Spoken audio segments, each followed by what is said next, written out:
وزیر اعظم عمران خان صاحب کے دو معاونین خصوصی ڈاکٹر ظفر مرزا اور تانیہ دروس نے اپنے عہدوں سے استعفیٰ دے دیا ہے۔ وزیر اعظم عمران خان نے اپنے دونوں معاونین کے استعفے منظور بھی کر لیے ہیں اور اس حوالے سے باقاعدہ نوٹیفیکیشن کا اجرا بھی ہو چکا ہے۔ دوسری طرف اپوزیشن کی جانب اگر ہم دیکھیں تو حکومت کے خلاف محاذہ آرائی کے لیے صف بندی کا سلسلہ بھی جاری ہے، مگر سوال یہ ہے کہ عید کے بعد اگر حکومت مخالف تحریک چلتی ہے تو اپوزیشن کی قیادت کون کرے گا اور اس قیادت میں کتنا دم ہوگا؟ وزیر اعظم کے معاونین خصوصی کے استعفوں کے پیچھے اصل وجوہات اور کہانی کیا ہے، اس حوالے سے ہم بات کریں گے۔ ہمارے ساتھ معروف تجزیہ کار منصور علی خان صاحب موجود ہیں۔ السلام علیکم۔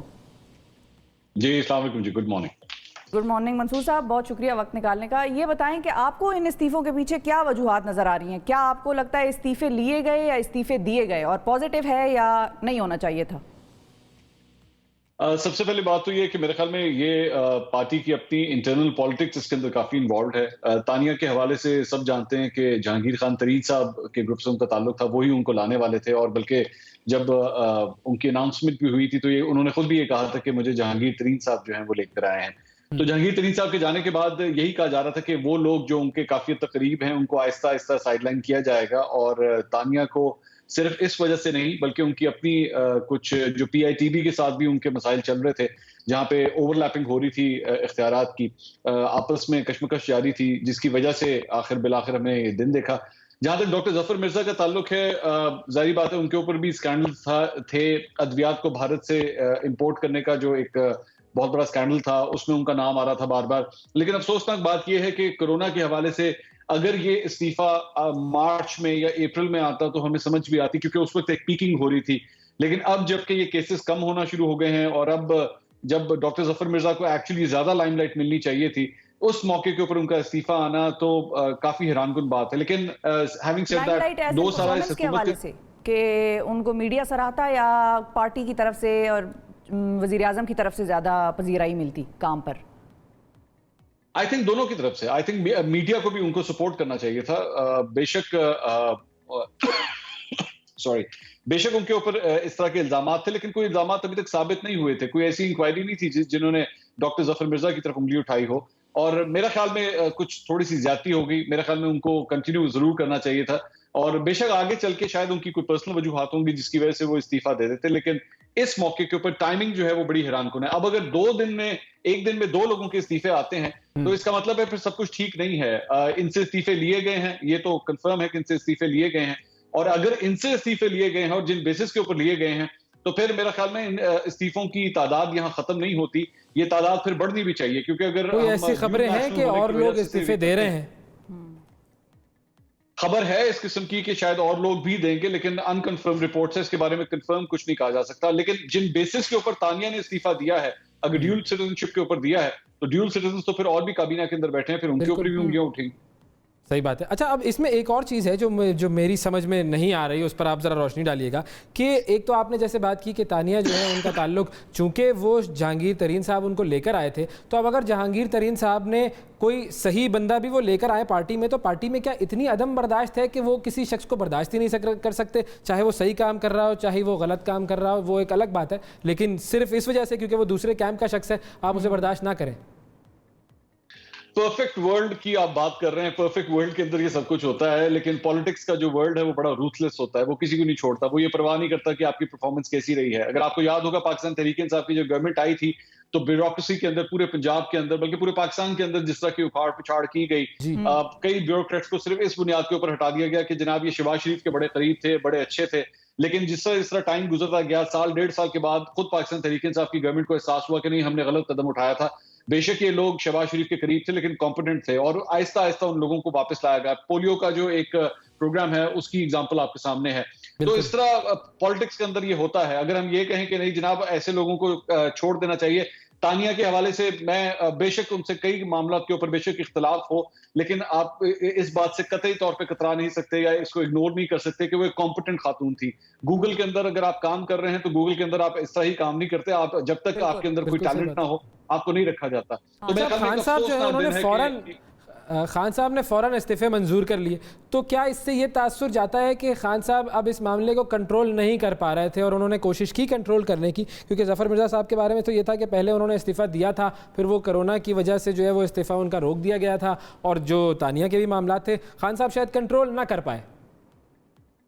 میرا خیال میں اگر اس سارے معاملے میں قصوروار ہیں تو وہ عمران خان صاحب ہیں، کیونکہ مس مینجمنٹ ان کی طرف سے ہو رہی ہے. پہلے آپ ایک غلط شخص کو سلیکٹ کرتے ہیں، آپ کے اپنے کہے ہوئے کرائٹیریا کے اوپر وہ پورا نہیں آتا، ڈیول سٹیزن شپ کے اوپر جو ہے وہ آپ کے کئی بیانات خان صاحب کے موجود ہیں. اس کے بعد آپ ایسے لوگوں کو سلیکٹ کرتے ہیں، اس کے بعد you have to get rid of them. Jahangir Tareen صاحب کی ایگزامپل بھی ہے، کورٹ نے ان کو نااہل کر دیا، لیکن اس کے باوجود آپ گورنمنٹ کے افیئرس کے اندر ان کو انوالو کرتے رہے، اور بالآخر جب شوگر اسکینڈل آتا ہے تو آپ کو ان کو سائڈ لائن کرنا پڑ جاتا ہے. تو ڈے ون سے جب آپ کی سلیکشن ہی غلط ہے تو اس کے بعد جب استعفے آتے ہیں تو آبویسلی گورنمنٹ کے لیے امبیرسمنٹ ہوتی ہے. اور 2 سال کے بعد بھی ابھی بھی اگر آپ کی ٹیم جو ہے وہ صحیح طرح ٹک کے بیٹھ نہیں رہی، یہ بالکل اسی طرح ہی ہے کہ آپ جس طرح پاکستان کرکٹ ٹیم کے اندر ہوتا ہے کہ 1 سال کے اندر ہم 6 اوپنر کھلا دیتے ہیں، ہمیں سمجھ نہیں آتی ہم نے اوپننگ کا سلاٹ دینا کس کو ہے. یہاں پہ بھی یہی صورتحال ہے کہ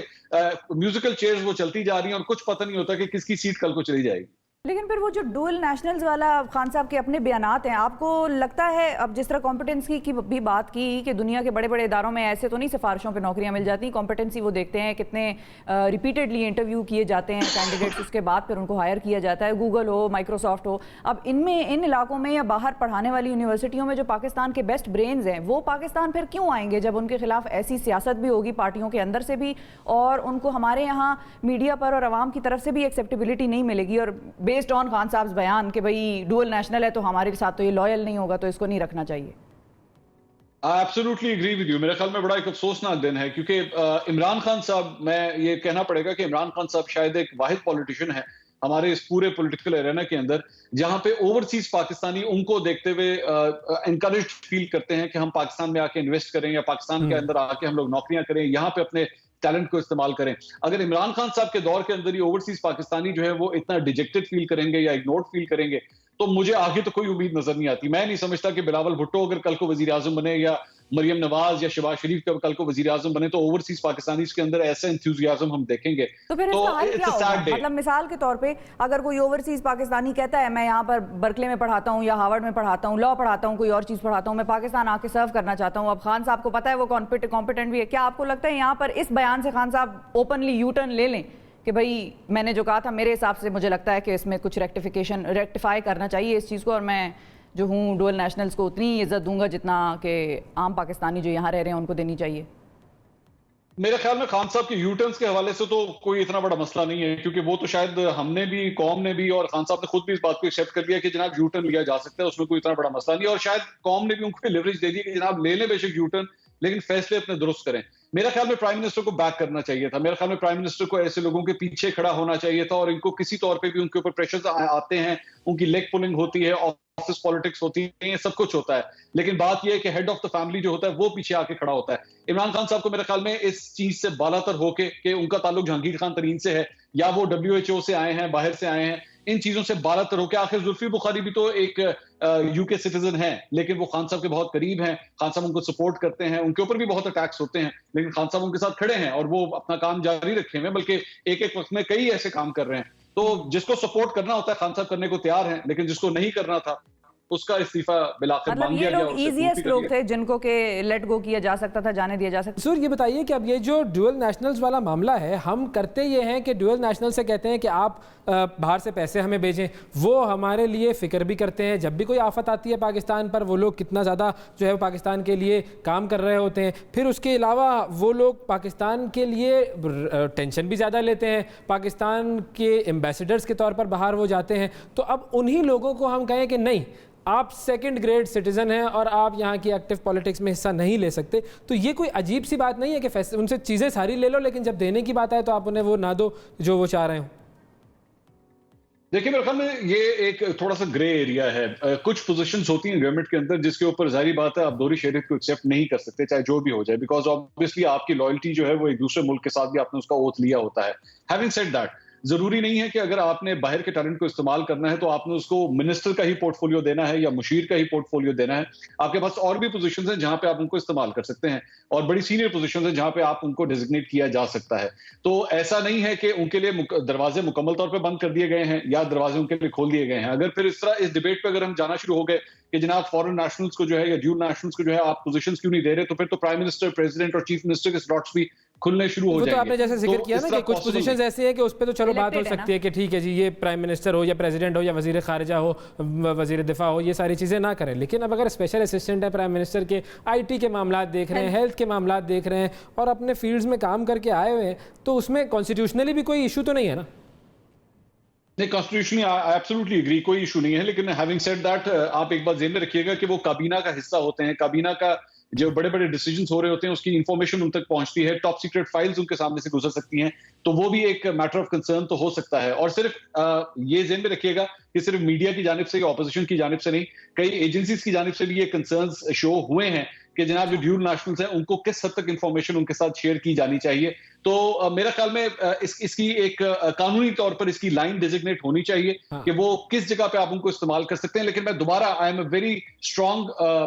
ایڈوکیٹ اس بات کے لیے کہ ڈیول نیشنلز کو آپ کو استعمال کرنا چاہیے، ان کے ٹیلنٹ کو استعمال کرنا چاہیے۔ اگر جس طرح آپ نے کہا وہ کیمبرج کے اندر پڑھا ہوا ہے یا آکسفورڈ میں پڑھا ہوا ہے یا MIT کے اندر پڑھا ہوا ہے، اور اگر آپ اس کی کوالیفیکیشنز کو، اس کے ٹیلنٹ کو، اس کے ایکسپیرینس کو استعمال نہیں کر رہے تو ان دا اینڈ یہ پاکستان کا نقصان ہے۔ بالکل، مثال کے طور پہ ایک شخص جس کو میں جانتی ہوں وہ پاپولیشن میں اس کی ماسٹرز اور PhD وغیرہ ہے، اس کی کوئی تھیسز ہیں اور دنیا میں جا کے پتہ نہیں برازیل وغیرہ میکسیکو میں وہ کام کرتا ہے اور اس کو امریکہ نے بھیجا ہے، لیکن وہ اس سے جب میں نے پوچھا آپ پاکستان آئیں گے، اس نے کہا کہ نہیں بھائی میں یہاں پہ سب کو چھوڑ چھاڑ کے پاکستان آ جاؤں، تم لوگ مجھے نکال باہر پھینکو۔ تو لوگوں میں بڑا عجیب سا ڈر خوف ہے۔ یہ وہی نکال بار پھینکو والا معاملہ پھر وہی ہے نا کہ مثال کے طور پر اگر عمران خان نے کسی کو بلایا اور وہ ڈوئل نیشنل تھا، وہ اپنی ڈوئل نیشنلٹی اور ساری چیزیں، ساری کشتیاں جلا کر پاکستان آئے، اب population is one of the areas جہاں پہ ہمیں ضرورت ہے لوگوں کی، اس کے بعد اپوزیشن اسے کہے کہ چلو جی ٹھیک ہے ہم نے آپ کو نکال دیا، یا اپوزیشن کی جب گورنمنٹ آئے تو وہ اپنا بندہ لے کر آئے، وہ تو اس کی تو نیشنلٹی بھی گئی، ساری کشتیاں بھی جل چکی ہیں، وہ کہے گا اب میں کیا کروں۔ آپ نے بالکل صحیح کہا، اور اس کی ایگزامپل جو ہے وہ فوزیہ قصوری کی ہے۔ فوزیہ قصوری جو ہیں وہ بھی وہ ڈیول نیشنل تھیں، انہوں نے اپنی نیشنلٹی چھوڑی اور پاکستان تحریک انصاف کے الیکشنز وہ لڑنا چاہ رہی تھی، وہ جو انٹرا پارٹی الیکشنز تھے، لیکن اس کے بعد ان کی بھی ٹانگ کھینچ دی گئی۔ اب وہ اپنی سٹیزنشپ سے بھی گئی اور یہاں پر بھی ان کو پارٹی کے اندر کوئی عہدہ نہیں ملا، اور جب پارٹی کے اندر عہدہ نہیں ملا تو ان کو پارٹی سے سائیڈ لائن بھی کر دیا گیا، تو وہ نقصان ہی نقصان میں رہی اور الٹیمیٹلی ڈیجیکٹ ہو کے وہ انہوں نے پالیٹکس ہی اب چھوڑ دیا، وہ پالیٹکس میں نہیں بیٹھتی۔ تو افسوسناک بات ہے کہ اگر ہم اوورسیز پاکستانیز کے ساتھ اس طرح کر رہے ہیں تو افسوس کا مقام ہے۔ اچھا منصور صاحب یہ بھی بتائیے گا کہ آپ ظاہر ہے یہ تو معاونین خصوصی اور جو ایڈوائزرز تھے ان کے ایسیٹس وغیرہ سب ڈکلیئر کیے گئے اور ویب سائٹ پہ ڈالے گئے ارشد شریف صاحب کے پروگرام میں جب یہ استدعا کی گئی وزیر اعظم صاحب سے، آپ کو لگتا ہے کہ جو سندھ کے ایسے CMs ہیں مطلب ایڈوائزرز ہیں ان کے بھی اس قسم کے ایسیٹس وغیرہ سب سامنے ویب سائٹس پہ آ جائیں؟ بالکل، اور میں اس کے ساتھ ساتھ ایک اور پورشن جو ہے، کیونکہ ہم میڈیا والے جو ہیں وہ ایک پورشن کو ہم لوگ اکثر اگنور کر دیتے ہیں۔ میں خود آج آپ کے پلیٹ فارم کے اوپر اس چیز کی ڈیمانڈ کرتا ہوں کہ پاکستان کے جتنے اینکرز ہیں جو ٹاک شوز ہوسٹ کرتے ہیں انکلوڈنگ مائی سیلف، ہم سب کو بھی بیٹھ کے اپنی تمام، اگر ہم میں سے کوئی ڈیول سٹیزن ہے، کسی کے پاس گرین کارڈ ہے، اس کے ایسٹس کیا ہیں، میرا خیال میں ہر چینل کے ویب سائٹ کے اوپر اس کو ڈکلیئر کرنا چاہیے، کیونکہ at the end of the day ہم لوگ اوپینین میکرز ہیں۔ ہم لوگ اپنے ٹیلی ویژن اسکرینز پہ بیٹھ کے جو اوپینین جنریٹ کر رہے ہیں، ہم لوگوں کے مائنڈز کو چینج کر رہے ہیں، تو لوگوں کو پتہ ہونا چاہیے کہ جناب ہماری کون سی ڈیول سٹیزنشپ ہے۔ ہاں، we need to come clean. بالکل صحیح، اکراس دا بورڈ ہونا چاہیے، سب کے لیے ہونا چاہیے۔ بالکل، بہت شکریہ ادا کریں گے منصور علی خان صاحب، آئیڈیا تو اچھا ہے لیکن بس یہ ڈیمانڈ بھی بڑی اچھی ہے، مارننگ شو ہوسٹ سے نہ لے لیجیے گا، ایسیٹس کی تفصیلات بڑی بیزتی ہوگی، وہ کہیں گے یہ کیا ان کے پاس تو ڈوئل نیشنلٹی بھی تو پتہ چلے گا نا آپ کون کون سے ملک کے نیشنل ہیں۔ اب یہ آپ کا پتہ چلے گا، میں تو پکا پاکستانی ہوں، پاکستانی ہے، لیکن یہ ہے کہ یہ ہونا چاہیے، پاکستانی ہی رہیں گے۔